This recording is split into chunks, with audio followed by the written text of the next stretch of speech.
Okay, it's nice to have a moment to breathe. Okay.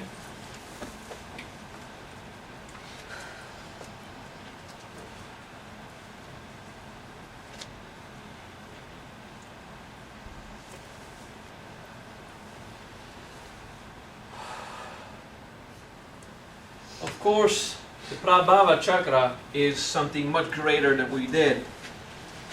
But we say we named it experience of the inner, that our own power generator, gravity generator. There are many ways to call it in various yoga. There's Prabhava chakra.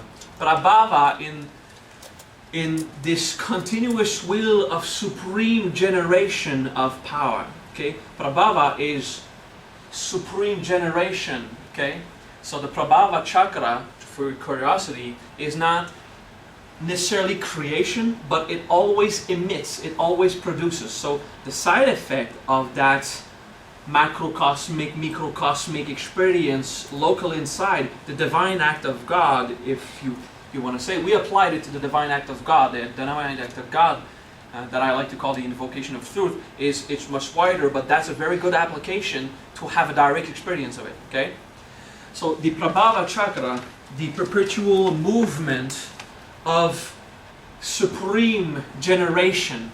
What is supreme generation? It's pra means like the highest, very eloquent and refined. Okay, so pra Bhava is the generation at a very, very supreme elevated level. So we say it's Brahma and Shakti intertwined. From the pure mind where Brahma and Shakti is the same thing. But it is the distinction of Brahma from Shakti that allows the power separation to happen and go into the realm of distinction and manifest. Okay? Breathe. Okay, Prabhava chakra. The movement, the perpetual movement of supreme generation. Okay?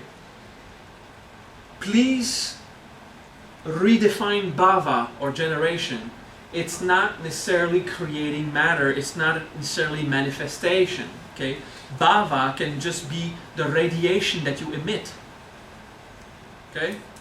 So in the major earth mantra, there are many times bhava, which mean all the various ways of manifestation or generation, but it's not the earth mantra to produce something tangible necessarily. Yes, exactly.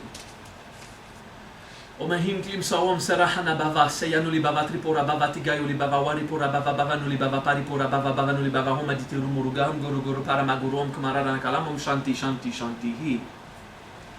And after some kind of training, you can do this in one breath. And doing a mala of this is very wise sometimes. Okay, it takes like an hour when you're not used to, and you're an hour and a half, but you can down it to, I don't know, who did it in 25 minutes? Yeah, you guys? Yeah. It takes about 20 minutes, 25 minutes when you know how to speed up, or you can just go fast. So that bhava experience of generation is not necessarily creation, but creation is necessarily bhava. Okay? Okay. It's just an exercise that we did at the end of the previous meditation, but this contemplation of that inner power at the level of your abdomen will make also the core of each of your atoms react first, like in no way, grin of the the gremlin that I drew using my quantum metaphysics drawing. Will cause a reaction to rise, will allow you to see it, thus dissolving your enslavement to it, thus allowing you to start merging your dravya maya, your localized separate experience, with the unmanifested, unlocalized universal experience, so that the vacuity and the tangibility will stop to have a distinction. At one point, you can train yourself at looking at something, but because you don't have the ego rejection and denial, you can look at particles and they'll stay potential, they won't collapse into tangibility. And you can walk in places and stuff will not localize and densify in mass. You will stay in the unmanifested state, in the manifested world, in a distinct, localized experience from a non-distinct level of experience. Yes? Is that kind of why, and sometimes in fixity, everything starts just... Yes, there's two things. One thing is the optic nerve gets tired and the interpret of visual information in the back of the head gets tired because of fixity. So you start to see everything wobble. But at one point, when this stuff wobbles and you start being conscious that the wall is made of mind and that the floor is made of mind, and you're conscious of whatever happening the other side, and you're not limited to the limits of the visual obstacles, well, that's not an optic illusion when you start to be conscious of the nature of what things is made of.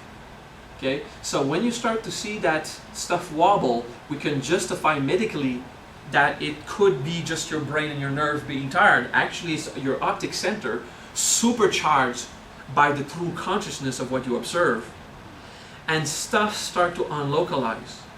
Now the most troubling thing is that we want to justify at the medical level that it's just an illusion of optic. But sometimes you'll have something go phase out and everything else goes into place. I enjoy so much taking live examples that my disciples taught me. When Absagni was in a meditation and Adi was just opening his eyes and he saw her and he was in this state of being, she went into a divine Buddhist state. She snapped out of reality. So he said she became fuzzy, like, you know, maybe a TV channel that loses track, or like she went out of focus but nothing else. So it could not have been his eyes, since everything was in focus, but specifically her, while she went into that state, went there.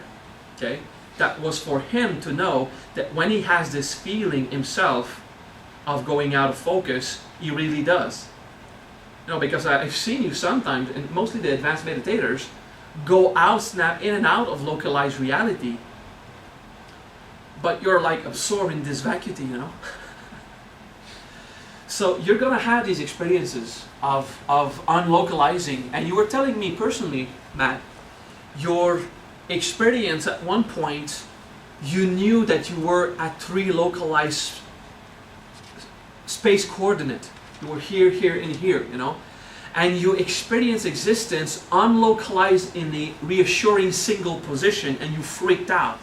And you had the experience of whatever we've been talking about this morning, about the resistance to experience from the divine level what is natural level experience. Okay?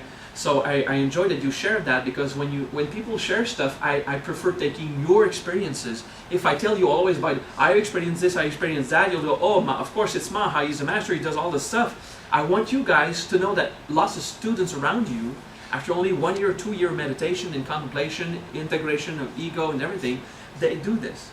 And now the next time he goes unlocalized, he won't freak out. Because after his unlocalized experience, because his point of view, his physical body was still in his bed, but his point of view went in different places at the same time. And he freaked out because he was out of this controlled, reassuring place in space-time that we so enjoy. Which brings us to talk about the space-time aspect. All right? Breathe.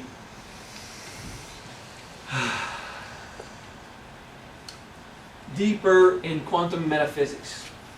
Let's start the physical, scientifically, objectively demonstrated phenomena.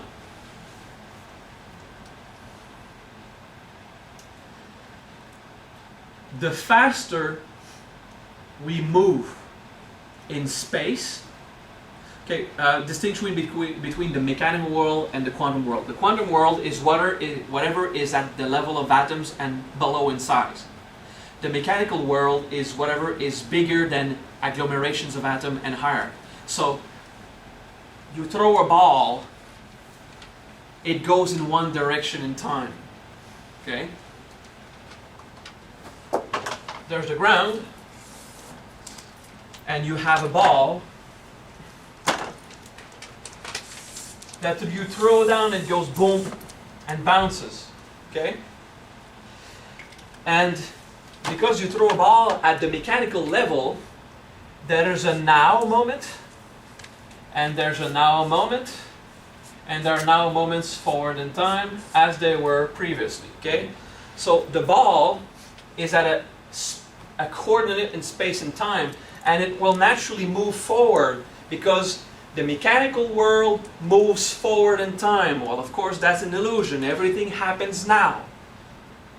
Whatever happened in the past, when it happened, it was now at that point. And whatever will happen in the future, when it happens, it will be now at the moment it happens. So the only thing that really exists is now. And from the quantum level of observation, there is no 3 times. There's one time in the sense that there's none. So at the quantum level, the atoms travel, whatever is below the atomic level, the atoms travel in time in both directions at the same time. Okay? The atoms themselves and whatever is below the quantum world moves towards the future and towards the past at the same time. They move in both directions in time, which makes absolutely no sense for our gross mind, because our senses and our mind are mechanical. They're very immense compared to the low-level experience. So all that we perceive always goes in a single direction in time. Okay? Forward. So a now moment here goes mechanically forward in time to a now moment here. But at the atomic level and everything below means also the space in between, means the moment of the impact is still experienced the moment of being thrown. It's experiencing it at the same time. And global experiences like this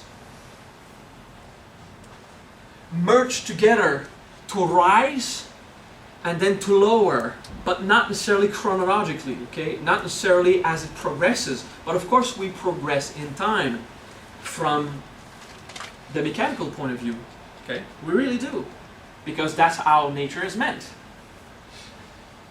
There's no distinction between space and time at the quantum level. There's no distinction between mass and mind at the quantum level, and the events that bring them together.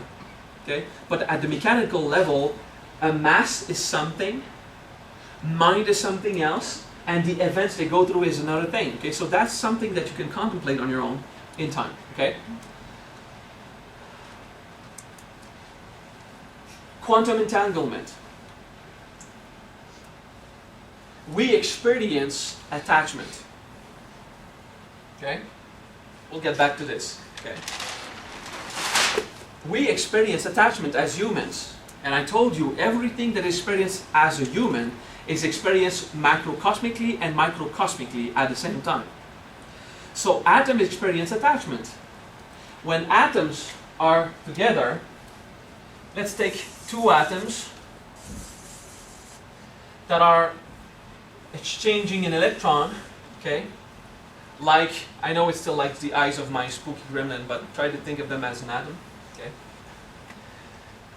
These atoms, they share an electron, maybe more, but mostly 1 electron, but since it's not fixed, let's say 1 potential of energy. Sometimes we don't refer as an electron to an electron anymore, we say it's 1 potential energy unit, okay? Depending on the application, in ATP in our body, we'd say it's potential energy instead of saying it's an electron, because we're not sure exactly how it happens at the quantum level, okay?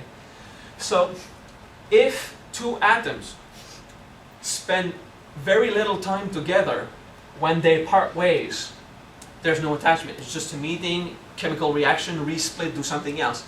But if, let's say in the last 500 million years, 2 atoms have been close together, very closely binded, And through a chemical reaction, we sever that bond in a way to atomically keep a positive charge here and a negative charge here, okay? Like whoever gets the negative ion of the one that was exchanged, okay? And this atom, we put it in a container, a gross mechanical container, and bring it very far away, let's say in London, okay, or in New York, or very far apart. So this atom stays in New York, and this atom we transport it to London, which is one of the experiments that was made, okay? They apply an electromagnetic field on this atom, okay, very strongly to change the polarity to negative. This atom that is way out there, even after a few weeks, polarity changes to positive. At the mechanical level, they're separated, but because of their emotional attachment that they build, like humans do, spending a lot of time together, because of what we call quantum entanglement, which is like the emotional attachment we have at an emotional level, they are still bonded. So you affect this one to become negative, the other in London becomes positive. Okay? And that experiment was done in 1920 something by Einstein and Schrödinger and all these dudes. And Einstein said from that,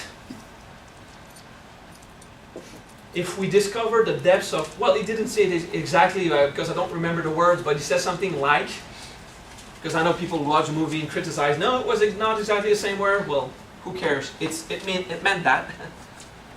If we go through this research in quantum physics, science as we know it today dies.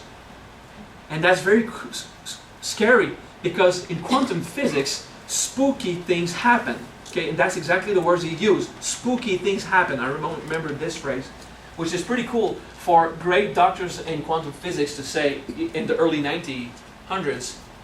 In quantum physics, spooky things happens because at the quantum level and below, there's no distinction in space, time, and locality.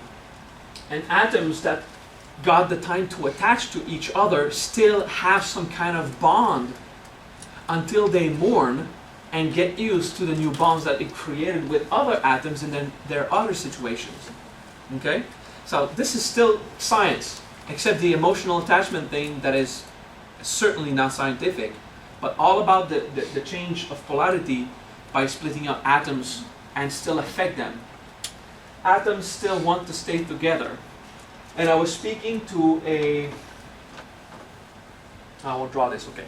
I was speaking to an engineer in chemical components, an engineer that was taking care of recycling used resources in the industries, okay? And they have a problem that makes no sense. It has no explanation. They have been trying, if you take two types of products and mix them together, and they chemically merge to make one. Okay? Like hydrogen, oxygen could make water, okay, after they undergo the required chemical reaction. Iron and oxygen automatically will make some kind of iron oxide. But you have very, very refined products that I don't dare say the names because I will again be criticized. But you got, the poly, multi, banana, hydroxide, and prostate. Oh no, that's not a product.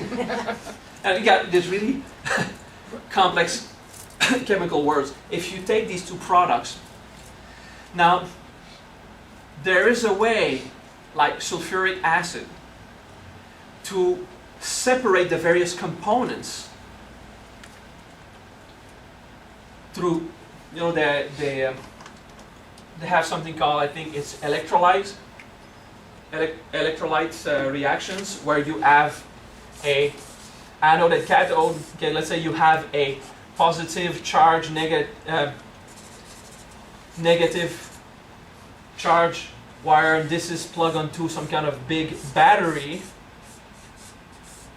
Okay, so you've got a battery and you have a positive stick and a negative charge stick into water containing the product, and that causes, because of the rich flow of electrons in the water, that causes the product to separate.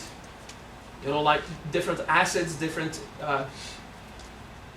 chemical components will separate and attract to object. That's how they put like silver on pewter, okay, or gold on various metals when you have plated gold, okay, gold-plated jewelry, okay. They just put the gold one side and put something else on the other side. They put some gold and mercury reactors in there, and they put the electricity on, and it just goes clunk. It goes and attracts to the metal, making sure the gold will be plated and stuck in place on the plated metal. Okay, sometimes it's pewter, or other times kind of metal or alloys. The thing is, when they have split through this process of electrolysis, how do you say in English? Electrolysis. Electrolysis. Yeah. You know, he's an okay, electrolysis. He's an engineer. I trust him. He's a freak of nature. He understands this stuff. Does this make sense, or am I too off track? It makes sense, all right. So you take these two products. Usually, if you scrape them off the anode and cathode, if you scrape them off these metal spikes, and you mix them together long enough in given time, they should rematch exactly perfectly as they are, but it doesn't. And there's no mechanical way of understanding how you can take sulfuric acid, split it, bring the components together and mix them, and you should be able to reproduce sulfuric acid. And the explanation is not mechanical, it's at quantum level and below. The atoms, before you split them, are still attached to their mate. So when you just put the components together, they don't reform the previous stuff, because they're not satisfied with the sulfur atom that is there to go and make the sulfuric acid. It's trying to find the sulfur that it used to be attached to. Okay? So that's why when you take sulfuric acid, dissolve it through electrolysis, and then just retake the components and mix them together, it will take some time for them to come back together, and some of it will never really remix, because they're still trying. The atoms will not just take any available other sulfur atom. They're trying to look at reproducing their experience, because they have attachment and denial and fear and everything, okay? Because they're in love, okay? Now that's very non-scientific and very metaphysical, but that's what happens, okay? And the only way for this reaction to happen is to find a way to, well, it depends. Some components have more quantum entanglement, are more attached and in love than others. So there's products that you remix them together, they just immediately go back into solution perfectly. Some other products will take some time to rebond if you mix them and you give them enough time and the temperature and the good conditions for it to happen. And some products will never recombine. Although scientifically, there is an atom missing electron, and there's another atom with an extra electron. It should just come and they start sharing it, but it doesn't happen because of ego. Okay, ego is in nature. All right, makes sense? Breathe. I hope this explanation was cool enough. Anyway, that's quantum entanglement. The attachment is experienced even at the level of nature. So our cells experience this, our atoms experience this, the atoms that makes our body, the cells experience it, the agglomerations of cells that components of our organs, the organs experience it, the membranes around it, what glues the organs and the membranes together, and the body as a whole experiences it, and our human system as a whole, physically, at the level of life, emotionally, mentally, at the level of wisdom, causality, and pure consciousness. The only part of us that doesn't experience that ego reaction is beyond the abyss, is in the unlocalized experience where we experience oneness, okay, from the third plane and above, okay? and third plane of Shiva, Holy Ghost, Avalokiteshvara, great compassion, there's so much compassion there, there's no separation of that love, because that's the part of us that did not go into localized experience, it did not cling to ego. Okay? So it's the space between the atoms does not experience that, it's just flowing oneness, the universal quantum field. Okay? Breathe.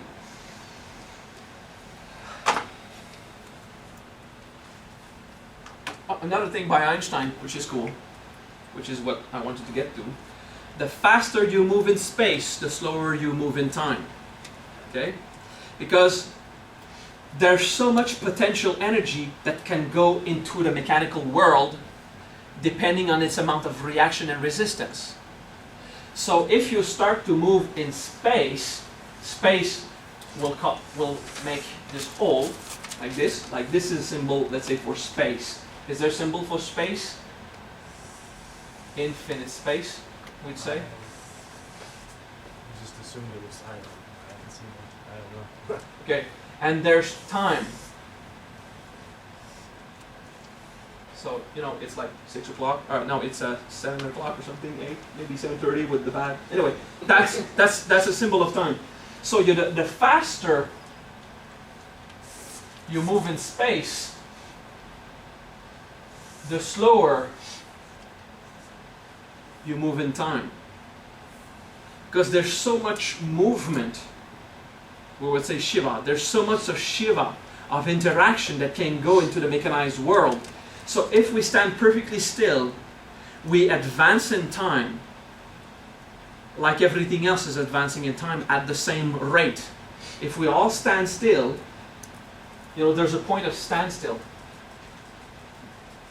If we're all standing still, this is standstill. This is not standstill, because standing still for us still has the movement of the earth on itself around the sun around the other suns, and these clusters of stars around the core of the galaxy, and the galaxy in relation to the center of the universe. Okay, so we're always in constant dramatic speed. Okay, there's always an amount of speed. To go to pure stillness in space is to go exactly as a single point at the core of this universe, and then we're not moving.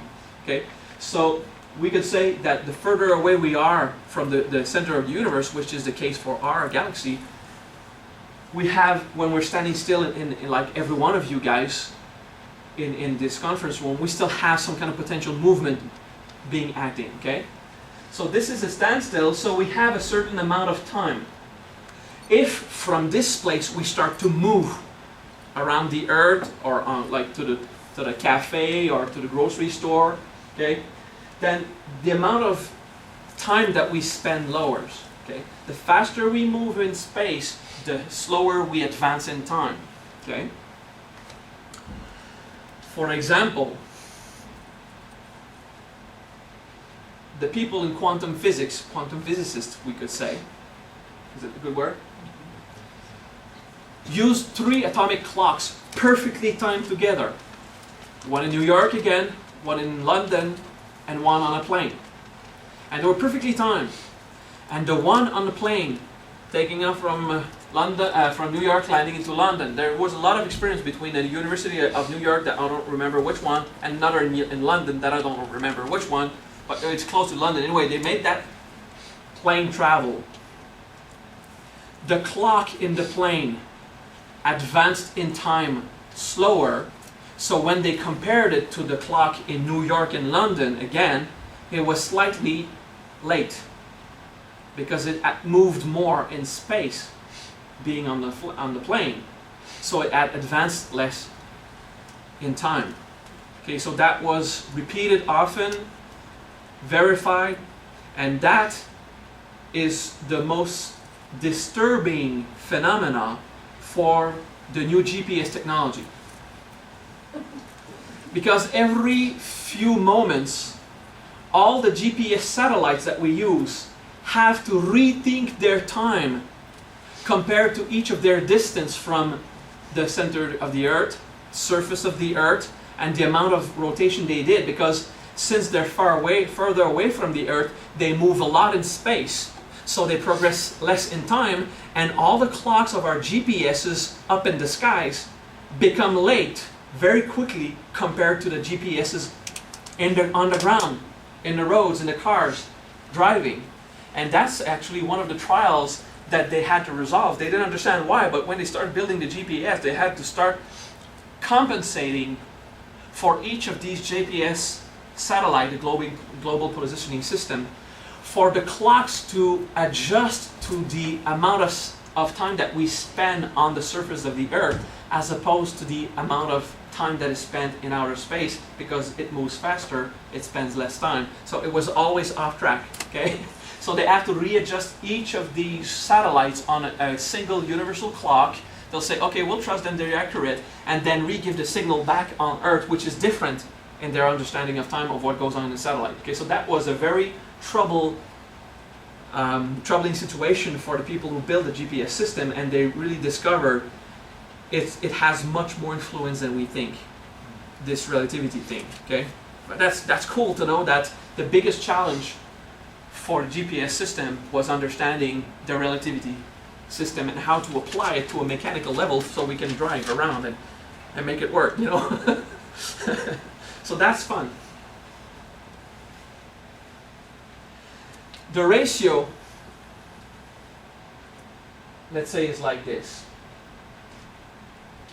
From a standstill point, this is the standing still point.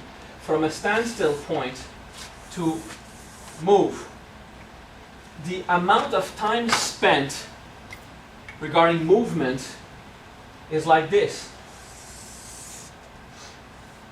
Okay?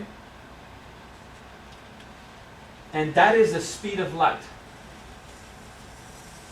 Okay?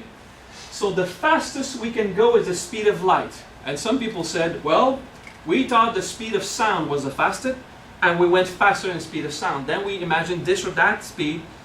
And so some people in the mechanical world thought we can go faster than light, warp speed, that they say, because you just have to accelerate more than the particles themselves.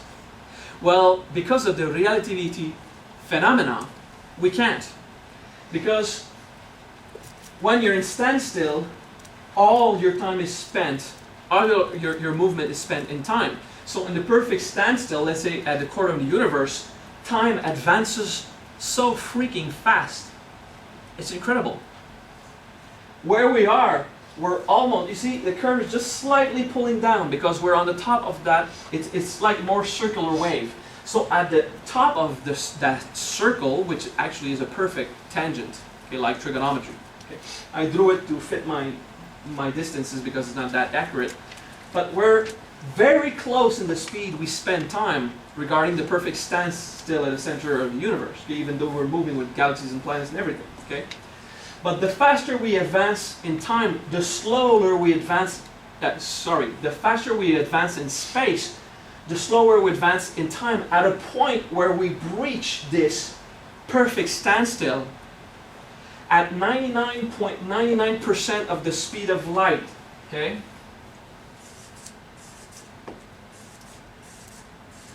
At 99.99% of the speed of light, we start to slow down in time more than the acceleration we gain, which causes a feedback in the system and we can't cross it. Meaning, if we were in a spaceship that traveled, and this is from Stephen Hawking, okay, I like to take his example because it's the most wonderful one. If we were in a spaceship, moving so fast at 99.99% of the speed of light, and an athlete at the end of the ship would start to sprint and run so fast because he's trying to breach that limit. If the spaceship going so fast, he wants to go from the back to the ship to the nose of it very quickly, he would be accelerating in space at a point where he decelerates in time more, or at a standstill, so it would not go faster than light. And the people, he would have the feeling of sprinting, and the people sitting in their chair would just see a guy going very slowly because he can't go further, although he can't go faster than speed because he's regressing in time at a standstill or more than the speed he's gaining. Okay? So that's why we can't reach this limit at the mechanical level. Now the metaphysics. So the guy running would have the feeling of doing a sprint, but he would be doing it in relation to time for others at a very slowed down rate that you could visually or mechanically see. He just took a week of time to just do that, while others spent like the 10 seconds it took him for doing his sprint.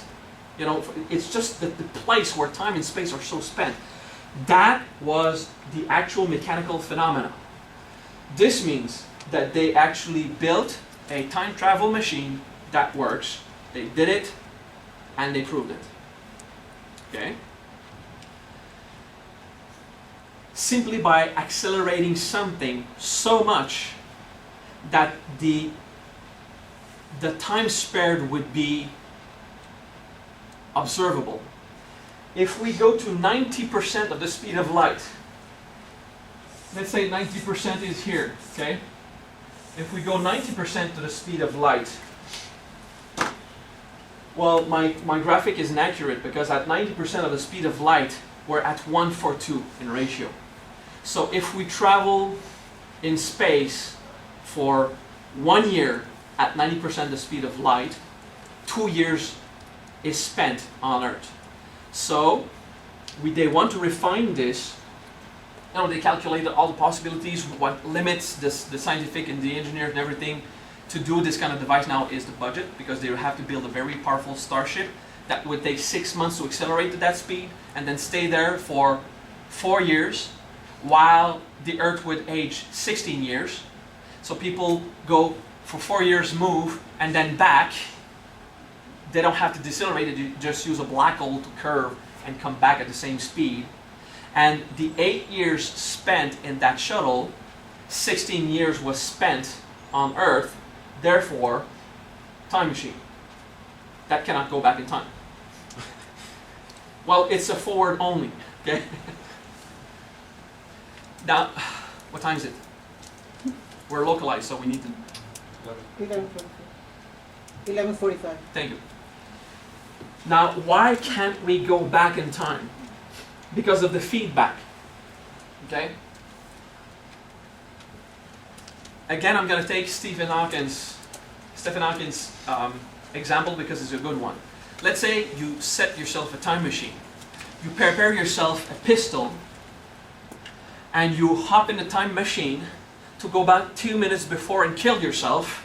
You would not have made the pistol, so you didn't kill yourself, so you can build a pistol and go in the time machine and come back and kill yourself, so you didn't do it. So if you didn't do it, then you did not go back to kill yourself, therefore you can do it and make the pistol, go back in time and try to kill you. Feedback. And the same way that when people speak in a concert or a conference and they speak loud enough in a microphone, the sound goes in the microphone, goes in the amplifier, goes in the speaker, and now it's the sound from the speaker that comes out, that goes back in the microphone, back in the amplifier, and does that a few times, and you have the feedback sound, and they immediately have to pull the sound down. If we leave the feedback on, it reaches a point where the speakers explode. And they do this, you know, in heavy metal shows. They always have a few speakers, and if it's not the speakers, it's the amplifier itself, the preamps and the amplifiers that blow up. One component in the system just blows up because of this continuous loop, okay? And this is what we call the paradox of time, space-time travel. The moment we go back, it's not about if you go back in time, you can change stuff, which prevents you. It's an automatic quantum level reaction that actually makes backward time travel impossible from a mechanical point of view. It's impossible. Although at a quantum level, it's always flowing in both times at the same time. At a mechanical level, it's impossible. The moment you go back, it causes a feedback in the wormhole. What they call a wormhole is a misperception of reality because there's no difference on the points in time at a quantum level, but the wormhole itself simply self-destroys. Whatever attempt we could do to do a backward time travel doesn't work. And the only use of the idea of time travel is to go back. Why the hell would we want to go forward? It's unproductive. Okay? The only application they found, if you hope that in 100 years they will have found a cure for you not to die now, you want to go at 99.99 for a week. Because at 90% you're at 1 for 2, but at 99.99 it takes a little less than 1 week for 100 years on Earth. So you can go and spend 1 week in the time machine for 100 years of progress to happen and hope that they found a cure to your sickness. Okay, that's the only application. Or if you really are in denial and you want to flee your family and you wait for them to just die out on you, okay? But there's no productive way of using forward time travel, and it's the only one possible. You like this stuff? It's cool, eh? Breathe. Imagine if you could develop the consciousness. Contemplate this. If you could develop the consciousness of not being localized,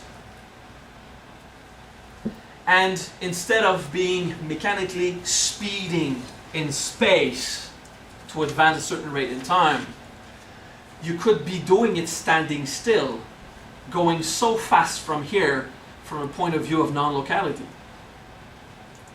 If you could unreference yourself in time simply by going into the place where there's none, pull your Dravyamaya, you know that your 0.000 many zeros, 1% of real illusion of tangibility that makes you, because most of it is nothing.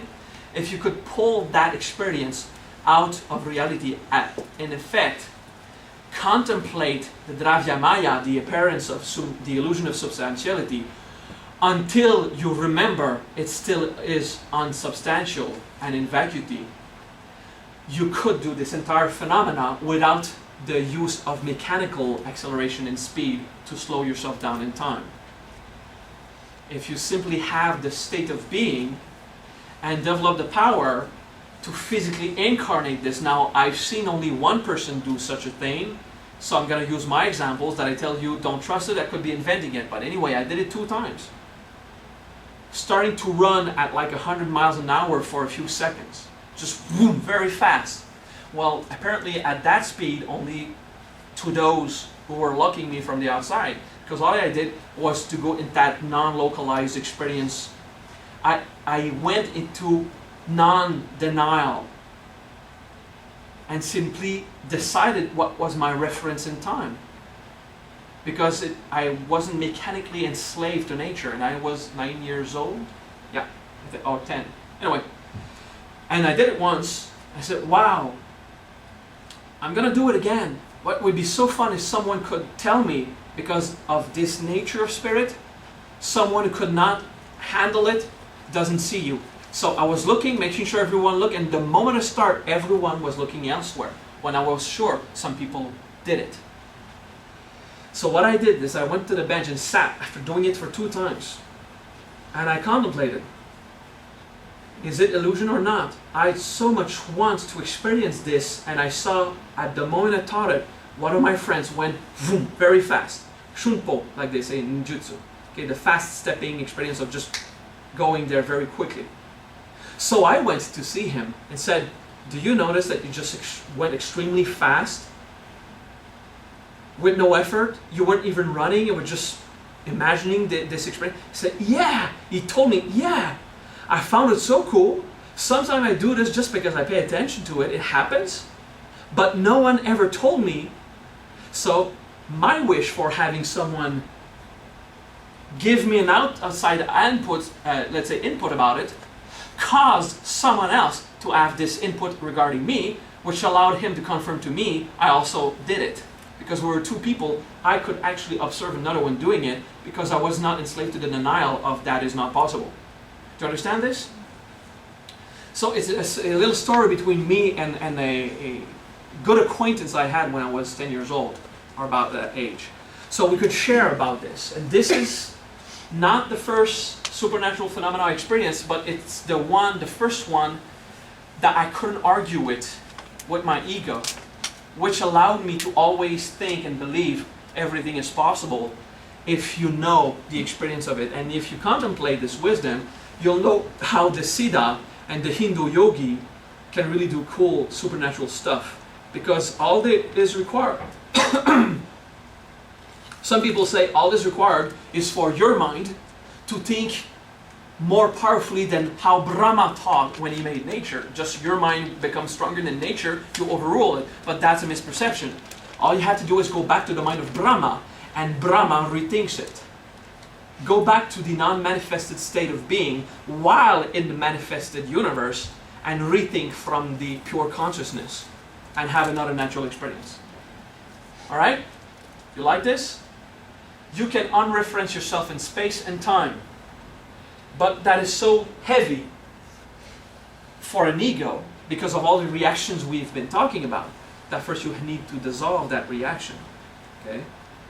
And then you do cool stuff at a physical level. Again, I'm sorry not to give you examples, but okay, I want you guys to tell me about your experience. How many people here went through my telekinesis class and started to affect the movement of an object?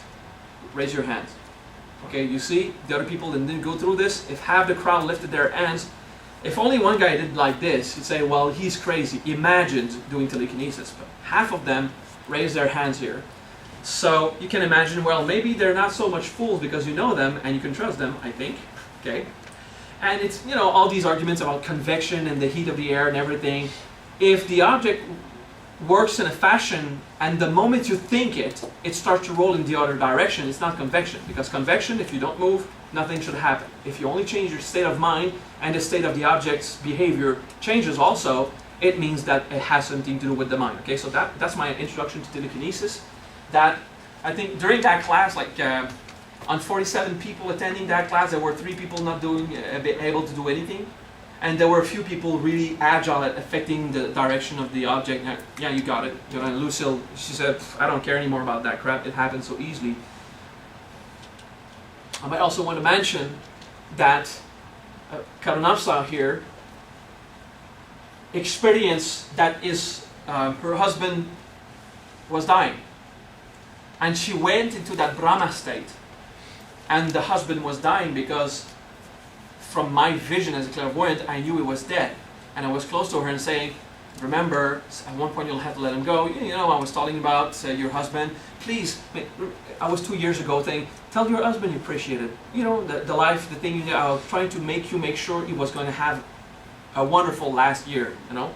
Remember these speeches we had about this? And then he was going in the state of death. He had a very seizure, and he went to an operation that the doctor said, you know, there's pretty many chances that you won't get out of it.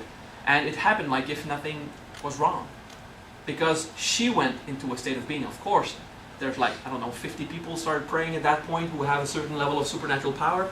But it's her state of mind that made the most difference. She went in a state, she altered reality. You know, change the matrix? She did that. So if her husband would have been dead, she still could have done this. We would have called this resurrection. So I say, you busted a coupon. You know, those who have the resurrection class, we have 3 attempts at this. Then we have to die. Karma, unavoidable. Okay, Jesus raised 3 people. Sri Kaleshwar did 3 resurrections. Saint Francis, all the saints, all the people do it. They do 3 times, sometimes 2. Okay, so I say you pop the coupon. Okay, because regardless if it was at this moment of death, a moment, you know, you told me, you wrote to me, I was sure he was dead, I knew it, and then he was alive because my focus was that. She took that power and made it. Okay, so that was the application of the science of resurrection. Go in Brahma state, make it to be life. And the husband came back. He still needs to have the pain here, but now not one that causes him death. So he went to the hospital last week or something, but it wasn't the heart. It was a completely different situation, giving exactly the same symptoms. He was sure to have a heart attack or stroke, but this time it wasn't threatening his life. So, but he still needs the experience of the suffering in his heart, so he's reproducing something to have it. A completely different medical situation that has nothing to do with a seizure, because he wishes the experience even though now he's still alive. Alright? So you see how the soul of her husband is still doing research and development about that kind of pain about his heart, but not in a state of denial of life because he was given a second chance. He did go through the death process, but at that instance, there was someone ready to go through every possible sacrifice. Ego shut down, application of resurrection, okay? And this is, like, I did it 2 times so far. That's how I did it also. That's how I experienced it. That's how she experienced it. It's like, boom, you go there, you make it to be, but you need to go into that pure state of being. While every plane of your ego is in reaction because your husband is dying. You know, I was shouting so strong and hitting I was driving, the ambulance people didn't permit me to go into the ambulance, okay? Because there was no space. There was space for the mother and the child. So when my son was dying, I was not allowed. So I was in my car, following the ambulance as long as I could because it was going so fast. I was hitting, you know, I'm so pain. I have 30 seconds to integrate all the rush it makes and then boom, go in state of being and cause it. And my wife at the time, the mother of my children said, I had it on me, and he had this terrible, you know, the stroke that he was supposed to have, and died, and I knew he was dead. And like, boom, everything was okay. You just made a breath, and I knew everything was over. So, because Alexandra is quite conscious, so she was conscious that our son had died, and then boom, she was conscious that everything was resolved. I was just back and invoking. I did it through the Arbatel invocation, which is another system in occult sciences. But that's how I used to put myself in that holy divine state and then reach the point of nothing, rewrite reality from a new Brahma state. Okay? So all these things are possible to alter nature if you take the time to integrate all the 7 planes where ego has fixed itself in each of the 21 masks. And eventually the 22nd, which is also on the 7 planes. That's a lot of work, we think, but as you gain practice, it accelerates. Thank you for paying attention. Have a good lunch. Breathe. Also, contemplate that.